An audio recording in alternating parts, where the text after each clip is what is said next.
Welcome back. Godavari పుష్కరాలు ఆ విద్యార్థులకు శాపంగా మారుతోంది. కాలేజీలకు వెళ్లాలంటే సాహసయాత్రలు చేయక తప్పడం లేదు. బస్సుల్లో చాలా వరకు పుష్కరాలకు మళ్లించడంతో శ్రీకాకుళం జిల్లాలో విద్యార్థులు నానా కష్టాలు పడుతున్నారు. ఇప్పుడు ఎక్కడ చూసినా గోదావరి పుష్కరాల సందడే. ఆంధ్రప్రదేశ్లో పుష్కరాల కోసం భారీగా ఏర్పాట్లు చేశారు. ఆర్టీసీ ప్రత్యేకంగా బస్సుల్ని నడుపుతోంది. అయితే ఇది విద్యార్థులకు ఇబ్బందికరంగా మారింది. శ్రీకాకుళం జిల్లా టెక్కలిలో బస్సులను పుష్కరాలకు మళ్లించడంతో స్టూడెంట్స్ కాలేజీలకు వెళ్లేందుకు తీవ్ర ఇబ్బందులు ఎదుర్కొంటున్నారు.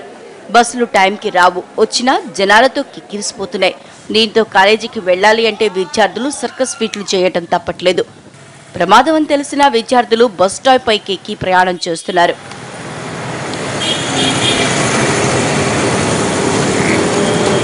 టెక్కల్ నుండి పాతపట్నానికి ప్రతిరోజు 5 సర్వీసులు నడుస్తుండేవి. వీటిలో 3 బస్సులను పుష్కరాలకు మళ్లించారు. దీంతో 5 బస్సుల్లో వెళ్లాల్సిన ప్రయాణికులు 2 బస్సులతో సరిపెట్టుకోవాల్సి వస్తోంది. బస్సుల్లో కనీసం కాలు పెట్టేందుకు కూడా స్థలం ఉండటం లేదు. దీంతో విద్యార్థులు టాప్ ఎక్కి ప్రయాణం చేస్తున్నారు. రోడ్డుకి ఇరువైపులా కరెంటు తీగలున్నాయి. ఏదైనా ప్రమాదం జరిగితే బాధ్యులు ఎవరని ప్రశ్నిస్తున్నారు విద్యార్థుల తల్లిదండ్రులు. అధికారులు మాత్రం బస్సుపైకి అనుమతించవద్దని సిబ్బందికి చెప్పామని తప్పించుకునే ప్రయత్నం చేస్తున్నారు.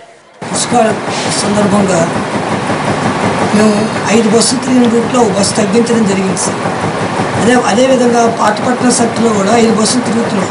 4 డే అవుట్స్, నైట్ అవుట్. అందులో ఒక డే అవుట్ అంటే పీక్ కానీ డే అవుట్, ఆ డే అవుట్ క్యాన్సిల్ చేయడం జరిగింది సార్. ట్రాఫిక్ మేము ఇన్స్ట్రక్షన్ ఇస్తాం సార్. వీలైనంత వరకు లోపలే అడ్జస్ట్ చేయమని, కొంచెం లోపలికి సర్దమని చెప్తాము. పైన ఎవరు ఎక్కించక లోపల సర్దించి ఏర్పాటు చేస్తాం సార్. బస్ స్టాప్ పైకి ఎక్కి ప్రయాణం చేయటం ప్రమాదకరమని తెలిసినా తప్పని పరిస్థితుల్లో ప్రయాణం చేస్తున్నామంటున్నారు విద్యార్థులు. కాలేజీలకి టైంకి వెళ్లేందుకు ఈ సాహసం తప్పటం లేదంటున్నారు. పైన ఎక్కకూడదంటే మనకి కనీసం గంటన్నర బస్సు వస్తుంది సార్. ఇప్పుడు మేము ఇది ఎక్కపోతే నెక్స్ట్ బస్ గంటన్నర రాగాలి, 10:30 వస్తుంది మాకు. పైకి రావాలి సార్, మా సబ్జెక్ట్ మిస్ అవుతుంది. బస్సు కూడా ఆపుకుంటాం. 5 రోజులు అవుతుంది సార్. మా బస్సులు 2 రోజులు బట్టి మాకు బస్సులు లేదు సార్. సార్లు తిడతారు.